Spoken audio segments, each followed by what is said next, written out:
Good Monday morning. This is the NorthOps Fire Weather Webcast for August 25th, 2025. Mid-level water vapor imagery with GLM lightning overlaid beginning late Sunday afternoon through this morning shows very abundant lightning yesterday afternoon and evening across eastern and northern areas associated with the monsoonal trough. Some elevated moisture continues across NorthOps as weak troughing remains centered west of the coast. Infrared and true color visible satellite imagery with surface observations and GLM lightning this morning shows convective debris clouds from yesterday's thunderstorms, some smoke aloft spreading south from Oregon, and the marine layer along the coast and into lower near coastal areas, especially in the greater Bay Area. Light radar returns are associated with the convective debris clouds over and near Mendocino County this morning, though not much precipitation is reaching the ground per observations and area webcams. 10,955 lightning strikes were detected across NorthOps in the past 24 hours as of 7 a.m. this morning across northern and eastern portions of the area. 24-hour rainfall estimated precipitation with gauge reports indicates that wetting to heavy rainfall occurred with some of the thunderstorms, with some half-inch to inch and a third amounts with some of the storms in the Sierras, southeast Modoc, and Shasta Valley. Some lighter amounts occurred mainly along and near the edges of yesterday's activity.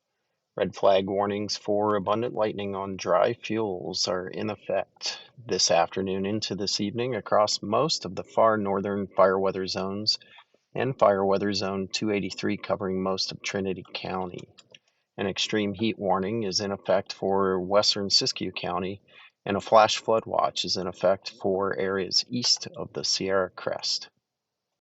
Today's 6E Ensemble GFS 20,000 foot level forecast shows that high pressure remains centered over the Four Corners states, while general low pressure troughing with embedded smaller scale vortices exist along and near the west coast.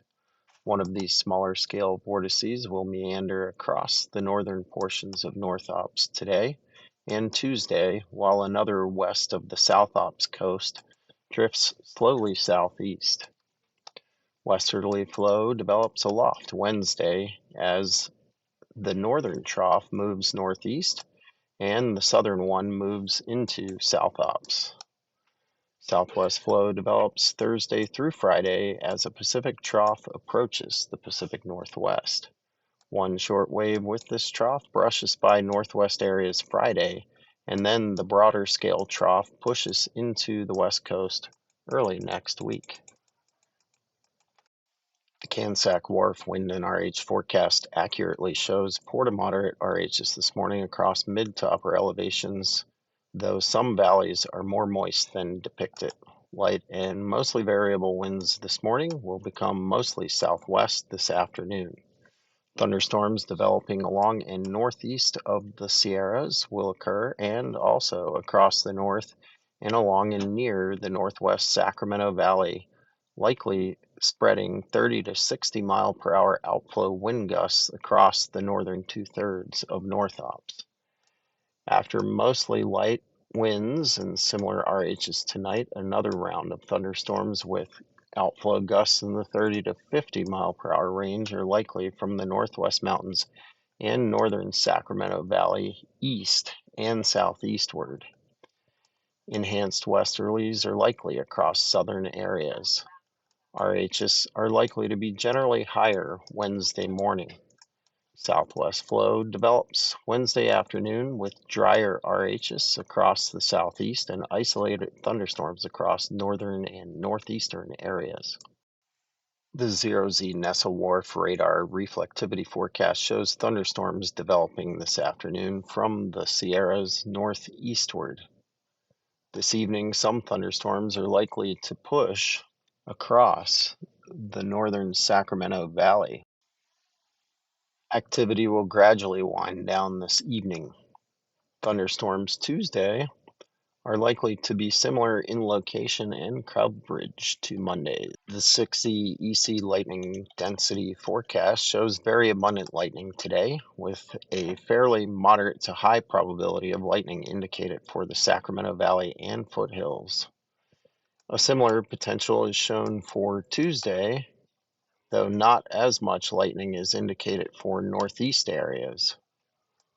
Wednesday, lightning potential shifts more into the Cascades and from the Sierras east. Some lightning is indicated from the Sierras and Lassen northeast Thursday, and then little to no lightning is indicated for Friday and Saturday. The CNRFC 6-day precipitation forecast in 24-hour increments shows areas of wetting precipitation of 1/10 to 1/2 inch today for some of the Northwest Mountains, Northeast California, and from the Sierras eastward. The forecast for Tuesday is notably wetter, especially for the northwest edge of the Sacramento Valley, northwest, north, and eastward. Wednesday, wetting amounts of 1/10 to 1/2 inch are depicted across north to northeast areas. Very little is shown for Thursday, with none for Friday and Saturday. The NorthOps 7-day significant fire potential outlook shows high risk due to lightning today and Tuesday for the PSAs just west, north, and east of the Sacramento Valley, with Northeast California also included for today. Overall, significant fire risk diminishes for Wednesday and Thursday before returning to moderate for all non-coastal areas Friday through the weekend.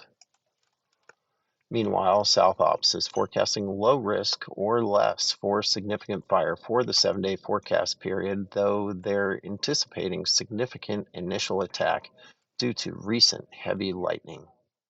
In summary, heat wave conditions continue today across the interior, focused across the Northwest. High risk due to lightning is forecast for the mid-coast to Mendocino, Northwest Mountains, Northern Sierras, and Northeast California PSAs today. Some thunderstorms are likely across the northern Sacramento Valley this afternoon to evening. High risks for lightning Tuesday are over a similar area, with some again likely over the northern Sacramento Valley.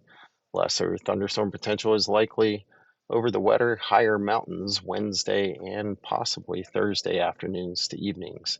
Temperatures heat up again late week into next weekend. This concludes today's Fire Weather Webcast.